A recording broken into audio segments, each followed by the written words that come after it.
Hi, everybody. I am the only thing standing between you and lunch. So my name is Josh Carpenter. I am the UX lead for VR, AR on the web at Google. And today I'm going to talk to you about augmented reality at scale, and really how Google is enabling that. The first thing is just a quick context set. We fundamentally believe that augmented reality represents one of the most exciting advances we've ever seen in computing, full stop. What it fundamentally does is enable us to get all that information that's always been like on a mobile screen or a laptop screen and put it out there in the world around us. And it's almost a cliche now, but we know that anytime you have a revolution in input, you see an explosion of new use cases and possibilities. And sure enough, since in the last year, we've seen this amazing flourishing of interesting applications and use cases being developed for mobile augmented reality, such as measuring your apartment before you buy the piece of furniture, or viewing, let's say, a skeleton at scale in front of you in the classroom, or simply making yourself part of the game, around the game, as an active participant in the real world. And at Google, we see two distinct groups of developers for smartphone AR. The first are native application developers, and the second are web developers. And we really care about both, so we're going to create solutions for both. First, I'll take you through what we're doing for native application developers. ARCore. We announced this last summer. It is our platform for building augmented reality apps on smartphones. ARCore is built quickly, I'll take you through the foundation, on three foundational pieces. The first is motion tracking. Where am I, the camera, in the real world? Under the hood, ARCore combines visual data from the device's camera and sensors to compute the position and orientation of the phone. The second is environmental understanding. I now know where I am, so what's around me? ARCore detects and tells the developer where there are horizontal planes, like a coffee table or the ground, vertical planes, like a brick wall, or angled planes. And then third, now we know where we are, we know what's around us, let's put objects in the world and let's make them look realistic. So lighting estimation exposed to the developer lets the developer make the digital object look like it's part of the real world by matching ambient lighting, lighting intensity, and lighting color. All of this, ARCore, works across your favorite development platforms: Unity, Unreal Engine, iOS, and Android. And I think this is really, really key. This is not something that's limited to a small number of people. This works with hundreds of millions of devices already, and that number is actually growing. Just the other day, this is timely, we expanded our support to Mix 2S devices from Xiaomi App Store in China. And we're working with Android OEMs to continually expand the range of devices on which ARCore will run for users. That's all just the beginning. And at I/O, just a couple weeks ago, we announced three major new features for ARCore. The first is designed to make it easier to create this content. I've been doing developer tools for XR for about 4 years now. It's hard to make XR content, especially if you come from a 2D background, like a lot of Android developers do. And so we wanted to create a tool that makes it easier. So we've created a tool called SceneForm. And what SceneForm is, it's a new 3D framework that makes it easier for Java developers to create and build ARCore applications. SceneForm is not just for people who are making AR apps from scratch, although it is very good for that. It's also great if you're just adding a little bit of AR to an existing Android application. Under the hood, can we mute that? Perfect. That's my fault for not muting that video. SceneForm includes an expressive API that makes it easy to add rich interactions to your apps. It includes a physically based renderer to make sure that your content looks as beautiful as possible. So when you get that lighting estimation data, you can make sure that your scene looks as good as it can possibly look. And it includes seamless drag and drop support for your 3D assets. So just drag your 3D assets into Android Studio, and you're good to go. Critically, it's optimized for mobile performance. So your user has an application that runs smoothly, doesn't hog a bunch of memory and battery life, and downloads fast. You don't have a giant APK size. Augmented images. So we know that you also want to build applications that react to specific objects in the real world. So we built augmented images. And what augmented images allow is developers to attach AR experiences to images found in the world around our users. So for example, a user can walk up to a box in a toy store, hold up their phone, cue off the image on the front of the box, and launch that AR experience from within the application. Maybe to explain how the toy works, how to put the Lego set together. Or maybe it cues off a game that sort of entices you to be part of the overall experience. Augmented Images under the hood worked by detecting the presence of a registered image, returning its precise 3D location and orientation, which developers can then use to trigger and place visual content. I love this example. This is really neat. This is going to a museum, holding up your phone, seeing a picture of a painting, and then getting additional information based off that painting. A colleague of mine made this prototype. The third major new image we've added, major new feature we've added to ARCore is one that we're really fundamentally excited about, and that is something that facilitates collaboration. You know, like our lives are collaborative. You're listening to me up on stage. We're going to be out there in the talks talking to each other. AR should be collaborative as well, and this is what Cloud Anchors enables. Multiple devices generating a shared augmented reality experience built on a synchronized understanding of the world. So the way it works is multiple phones see and interact with the same digital content at the same time. This allows developers to create AR applications that are collaborative and creative, multi-user, and multiplayer. If you want to see what I'm talking about, we made an application called Just Align. This is for iOS and Android.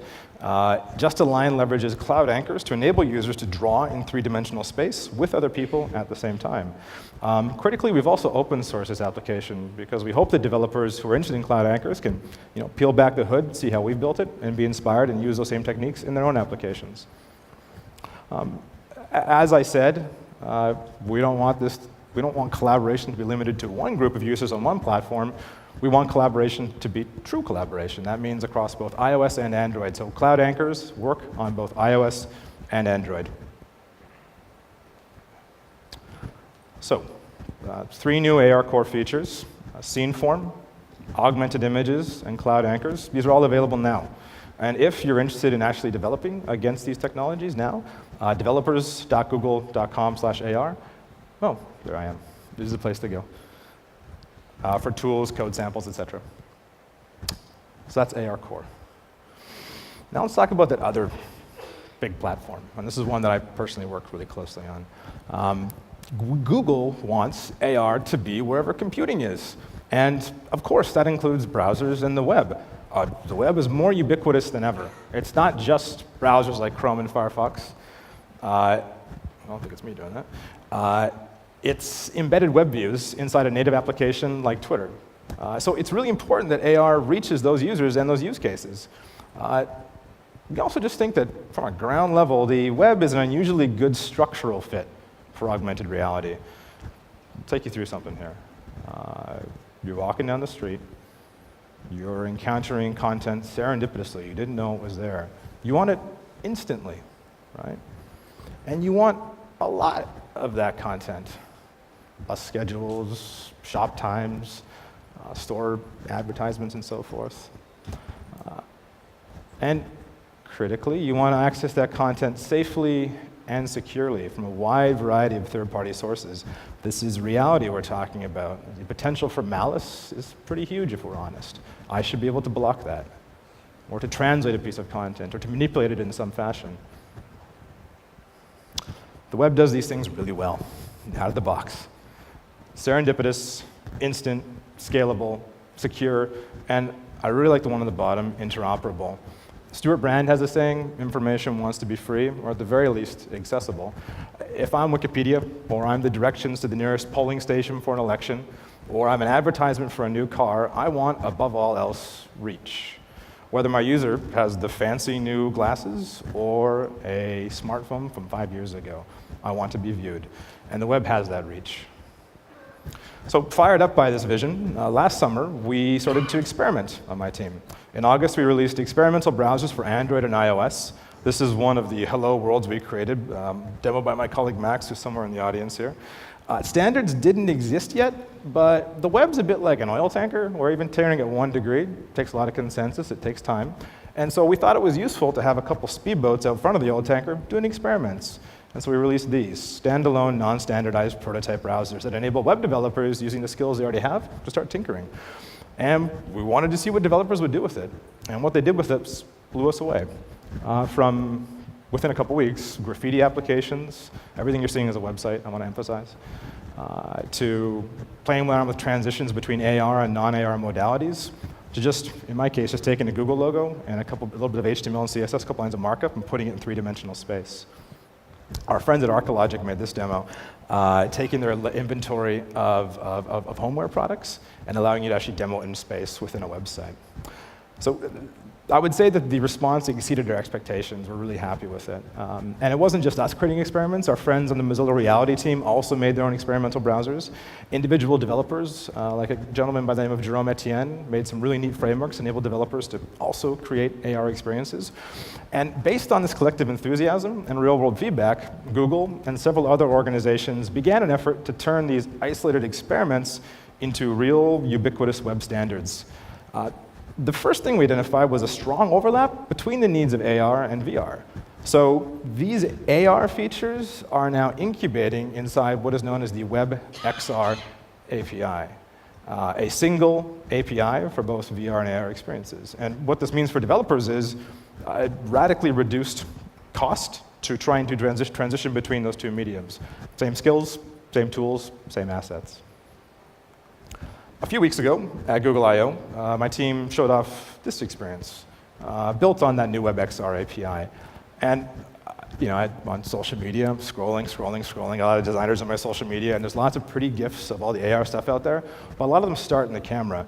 And it struck us that that didn't really match how we use our mobile phones. Like, we read a lot of stuff in Twitter and embedded browsers.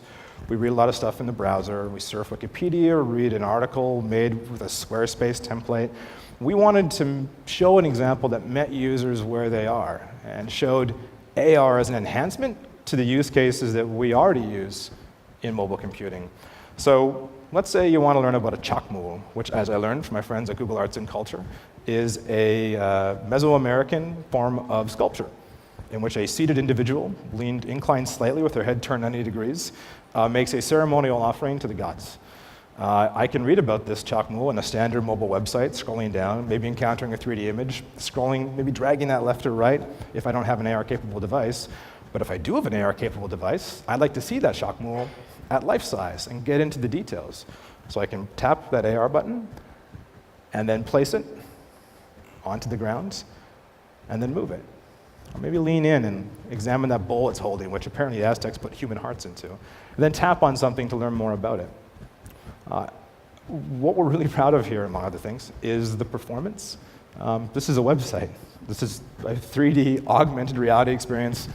That's a website. The web's gotten really good at 3D. We've built our muscles up over the last 4 years by trying to make the web good at virtual reality, which, as we all know, is very hard. So augmented reality on the web, from a performance standpoint, is more than just viable. It's really nice, and it's instant. I want to emphasize something here, which is that everything you've seen is not available to users yet. We are in a gestation phase. This gestation is happening in the open at this URL on GitHub.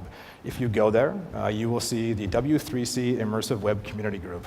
And you will see engineers, designers, product people from Samsung, Oculus, Mozilla, Microsoft, Google, and other organizations, developers collaborating in the open to craft the interoperable WebXR API for both virtual and augmented reality use cases.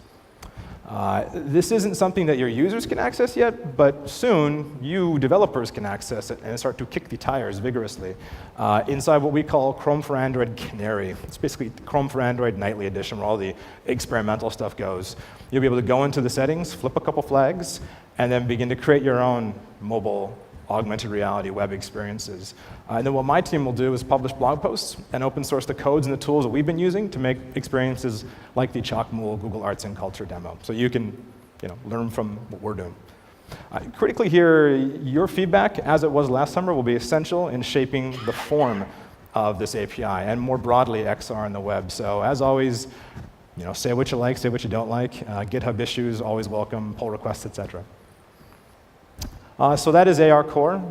That is AR on the web, and I am Josh Carpenter. If you want to ping me, that's my Twitter handle right there. I've got to run, but we do have a booth where you can do follow-up questions and so forth. Thank you very much.